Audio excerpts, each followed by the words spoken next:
Well, one final time, welcome back to Sports Authority Field here in Denver, Colorado. I'm Mike Petraglia, joined as always by Patriots expert columnist for WEEI.com, Christopher Price. All right, Chris, the postmortem, it's Monday.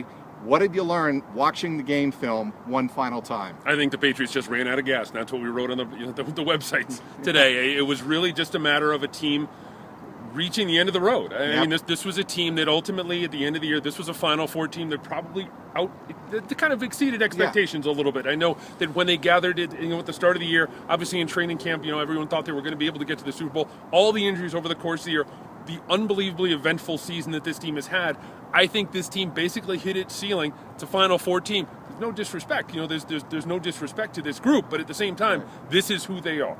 All right, Bill Belichick in his post-mortem press conference wrapping up the season back in Foxborough, he said he thought it was one of the dirtiest plays he's seen in quite a while by a wide receiver on a defensive back. That, of course, being Wes Welker-Aqib Talib, taking Talib out of the game. Later in the day, it was Chris Mortensen on ESPN reporting that the league offices, per his sources, said it was a legal play. You saw the play one more time. Again, your thoughts. It was a legal play. It may not be the most ideal situation if you're a Patriots fan, but at the same time, it just looked like two guys colliding in the middle of the field. Look, this is a situation, and it's rather ironic that Wes Welker learned how to run pick plays when he was in New England, and he became the acknowledged master of the pick play while he was with the Patriots. It comes back to bite the Patriots a little bit yesterday in the AFC Championship game, but all indications to me, rewatching the play, hearing from people who are far more informed in the art of officiating than I am, it was a legal play. So that's where the Patriots are right now. All right, looking forward to 2014. Obviously, Bill Belichick and the Patriots signing several players to future contracts today, Monday. But as far as the big four, the free agents to be, the unrestricteds, that would be Julian Edelman, certainly in that group, Aqib Talib, LeGarrette Blount, and Brandon Spikes. Your thoughts on those four? I think Edelman comes back, and I think they find a way to get Talib back.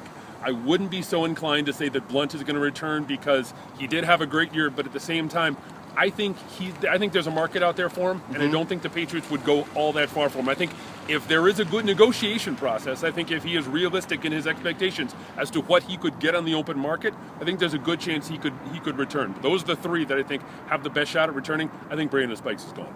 All right, the biggest areas you see the Patriots improving on in the offseason? I think the Patriots need to get a little bit more depth at wide receiver. I think that one of those wide receivers, one of those rookies, I think will pan out, whether it's Dobson, KT, Boyce, whomever. I think, between those three, you're going to get a good wide receiver, but I think they're going to need more depth there. I think a lot of it depends on Edelman. I think if Edelman comes back, I think they feel a little bit better about where they are at the wide receiver spot. I think Danny Amendola was a disappointment this year, frankly. I think you look at the body of his work, there was a couple of good games, but he was way off the radar, especially at the end of the year. And 5 years, $28.5 million. This is not a one-year deal, a one-year tender. This is a big-time commitment by the Patriots to Amendola, somebody who was supposed to replace Wes Welker. And obviously, Brady didn't feel that confident in Amendola on Sunday. He only went to him once, and that was a drop. This is a guy who had 6 catches over the last, I believe it was 4 games, the 2 postseason games and the last 2 regular season games. I don't know whether it was scheme, I don't know whether it was a lack of trust on the part of the quarterback, but he needs to step up in bigger games. He really disappeared for large stages of the game yesterday here in Denver. I think that they need to get a little bit more depth in the secondary as well. I think their positions of strength that they have, though, going forward, most of the stuff on the defensive side of the ball, they just need to heal up. If you get Vince Wilfork back, it's something approximating what he's been able to do over the last 10 years. You get Tommy Kelly back. He talked about it today, wanting to return. You get Gerard Mayo back. You get Aqib Talib back. You feel pretty good about where you are on the defensive side of the ball.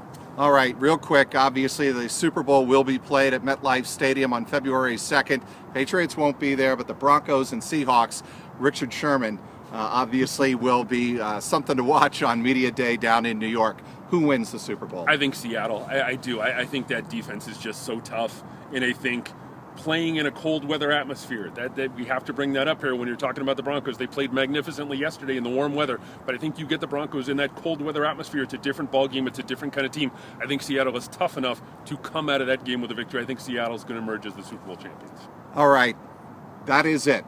That is a final wrap here at Sports Authority Field in Denver. It's been a wonderful season, Chris. Thanks for all the work.